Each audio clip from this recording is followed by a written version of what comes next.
இந்த வீடியோவில் Jammu and Kashmir union பிரதேசத்தை பற்றி ஃபுல்லாக பார்க்கலாம். ஆல்ரெடி 2 வீடியோ போட்டிருக்கோம். ஸோ அந்த வீடியோ பார்க்காதவங்க அந்த வீடியோ பார்த்துட்டு இதை பார்க்க வாங்க. சரி, ஓகே. அரசியலமைப்பில் நமக்கு யூனியன் பிரதேசத்தை பற்றி என்ன கொடுத்துருக்காங்க, எங்கே கொடுத்துருக்காங்க தெரிஞ்சிருக்கணும். ஃபஸ்ட்டு பகுதி 8ல் ஆர்டிகல் 239லேருந்து 241 வரையும் யூனியன் பிரதேசத்தை பற்றி பேசுகிறாங்க. இதில் ஜம்மு அண்ட் காஷ்மீருக்கு பொருந்தக்கூடிய ஆர்டிகல் அப்படின்னா 239A. லாஸ்ட் வீடியோவில் நம்ம புதுச்சேரி யூனியன் பிரதேசத்தை பற்றி பார்த்துருப்போம். அதோட ஆர்டிகளும் 239A தான், சேம் தான் ஜம்மு அண்ட் காஷ்மீருக்கும். சரி, ஓகே.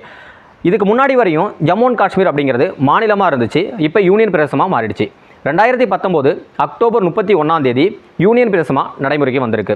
ஜம்மு அண்ட் காஷ்மீர் மற்றும் லடாக் அப்படி சொல்லி 2 யூனியன் பிரதேசமாக பிரிஞ்சிருக்கு. அப்போ 2019 அக்டோபர் 31 அப்படிங்கிறது ரொம்ப முக்கியமான ஒரு இயர், நோட் பண்ணி வச்சுக்கணும். சரி, ஓகே. இதில் ஜம்மு அண்ட் காஷ்மீரில் சட்டமன்றம் இருக்குது. சட்டமன்றம் இருந்தால் முதலமைச்சர் இருப்பாங்க, அமைச்சரவை குழு இருப்பாங்க. இந்த சட்டமன்றம் இருக்கிறதுனால முதலமைச்சர், அமைச்சரவை இவங்க எங்கே போகிறாங்க அப்படின்னா குடியரசுத் தலைவரோட தேர்தலுக்கு போகிறாங்க அப்படிங்கிறத நம்ம ஆல்ரெடி பார்த்துக்கிட்டு இருக்கோம். சரி, ஓகே.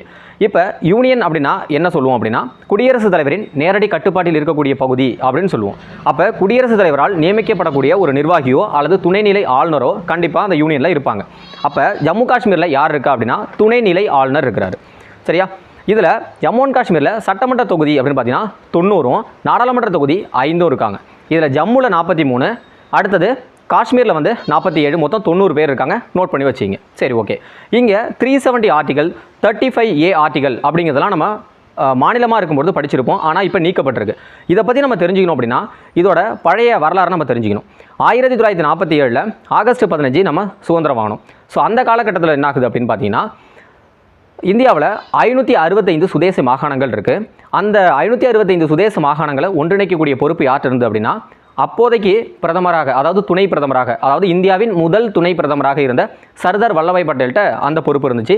அவருக்கு உதவியாக VP மேனன் அப்படிங்கிறவர் செயலாளர் இருந்திருப்பாங்க. ஸோ இவங்க 562 சுதேச மாகாணங்களை இணைச்சிருப்பாங்க. அதில் முதல்ல இணைந்த சுதேசி மாகாணம் அப்படின்னா புதுக்கோட்டை சமஸ்தானம். 3 சுதேசி மாகாணங்கள் இணையாது பிறகு இணைஞ்சிருப்பாங்க. அதோட வரலாறு நம்ம இப்போ பார்க்க வேண்டாம்.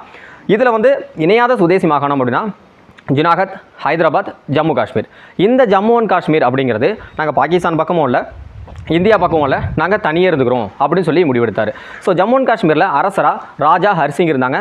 அங்கே உள்ள மக்கள் அதிகமாக யார் இருந்தாங்க அப்படின்னா இஸ்லாம் மக்கள் தான் அதிகமாக இருந்தாங்க. ஸோ இப்படி தான் அவங்க தனியே இருக்கிறோம் அப்படின்னு சொல்லி முடிவு பண்ணுறாங்க. 1947 ஆகஸ்ட் 15 சுதந்திரம் ஆயிடுச்சு.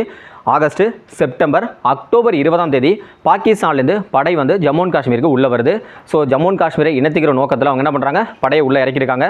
மிகப்பெரிய கலவரமாக வெடிக்குது. ராஜா ஹர்சிங்களை என்ன பண்ணுறதுன்னு தெரியல. அப்போ உதவிக்கு என்ன பண்ணுறாரு, இந்தியா பக்கம் வர்றாரு. இந்தியாவில் கேட்கும்போது மவுண்ட் பேட்டன் பிரபு தெளிவாக சொல்லிடுறாரு, உங்களுக்கு உதவி பண்ணணும் அப்படின்னா நீங்கள் இங்கே உடன்படிக்கை ஏற்படுத்திக்கணும். ஸோ இணைகிறேன் இந்தியாவோட இணைகிறேன் அப்படி சொல்லி நீங்கள் உடன்படிக்கை ஏற்படுத்திக்கணும், அப்போ தான் நாங்கள் உதவி பண்ணுவோம் அப்படி சொல்லிடுறாரு.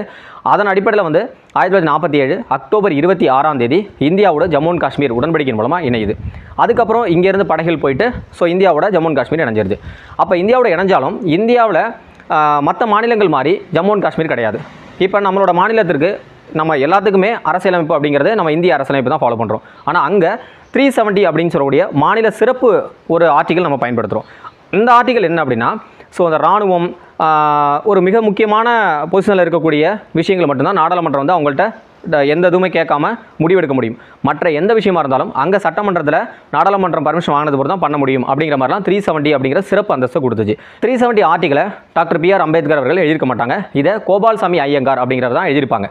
சரி, ஓகே. நம்மளோட இந்திய அரசியலமைப்பு சட்டம் எப்போ நடைமுறைக்கு வந்தது, எப்போ ஏற்றுக்கொள்ளப்பட்டதுன்னு படிக்கணும்ல, அதே மாதிரி நமக்கு அந்த 370 பற்றியும் படிக்கணும்.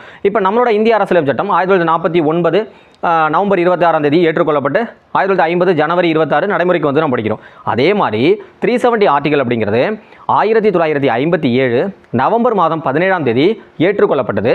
அப்போ நடைமுறைக்கு எப்போ வந்தது அப்படின்னு பார்த்தீங்கன்னா 1950 நவம்பர் மாதம் 26 நடைமுறைக்கு வந்துச்சு.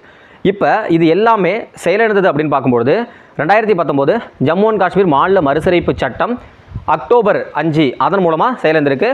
இது அந்த 370யும் 35Aவும் போயிடுச்சு. இந்த 35 அப்படின்னு சொல்கிறோம்லே, 35Aன்னு சொல்கிறோம்லே, அது என்ன அப்படின்னா அங்கே உள்ள மக்களை பற்றி பேசுது. அப்போ 370 அப்படிங்கிறது அங்கே உள்ள மாநில சிறப்பு அந்தஸ்தை பற்றியும் அங்கே உள்ள மக்களை பற்றி பேசக்கூடியது 35A பற்றி பேசுது. அதாவது அங்கே இப்போ நம்ம அங்கே போயிட்டு நிலம் வாங்குவோ அல்லது அங்கே போய் தொழில் தருவோ இல்லை அங்கே திருமணம் பண்ணுறோம், இது சம்மந்தமான விஷயங்களை பற்றி பேசக்கூடியதான் 35A. இது ரெண்டும் நீக்கப்பட்டுடுச்சு. சரி, ஓகே. இப்போ இங்கே வந்தாரலாம். இப்போ ஜம்மு அண்ட் காஷ்மீரில் சட்டமன்றம் இருக்குன்னு சொல்லிட்டேன். அதுமாதிரி துணைநிலை ஆளுநர் அப்படின்னு சொல்லிட்டோம். அடுத்து முதலமைச்சர் இருப்பாங்க. இதெல்லாம் ஓகே, தொகுதியெல்லாம் நம்ம பார்த்துட்டோம். இதை தாண்டி என்ன பார்க்கணும் அப்படின்னு பார்த்தீங்கன்னா, அங்கே உயர்நீதிமன்றம். அப்போ ஜம்மு காஷ்மீர் லடாக் ரெண்டுக்குமே உயர்நீதிமன்றம் ஜம்முவில் தான் இருக்குது. அதே மாதிரி ஜம்மு அண்ட் காஷ்மீரில் வந்து பார்த்தீங்கன்னா தலைநகரம் அப்படின்னா 2 நம்ம சொல்லியிருக்கோம், ஆல்ரெடி வீடியோவில் போட்டிருக்கோம். ஸோ 2 அப்படின்னு பார்க்கும்போது குளிர்காலம் கோடைக்காலம் அப்படி சொல்லுவாங்க. குளிர்காலம் அப்படிங்கிறது ஜம்முவும், கோடைக்காலம் அப்படிங்கிறது வந்து நம்ம என்ன சொல்லுவோம் அப்படின்னா ஸ்ரீநகர் அப்படி சொல்லுவோம். இதெல்லாம் நோட் பண்ணி வச்சிங்க. ஸோ இவ்வளோ தான் எனக்கு தெரிஞ்சு வந்து ஜம்மு அண்ட் காஷ்மீரை பற்றியான பேசிக்கான தகவல் இருக்கும். ஸோ இதில் விடுபட்ட தகவல் இருந்தால் அடுத்த வீடியோவில் நான் அப்டேட் பண்ணுறேன். ஸோ இந்த வீடியோ பிடிச்சிருந்தா உங்களோட ஃப்ரெண்ட்ஸுக்கு மறக்காமல் ஷேர் பண்ணுங்கள். ஸோ அடுத்த வீடியோவில் பார்க்கலாம். தேங்க்யூ.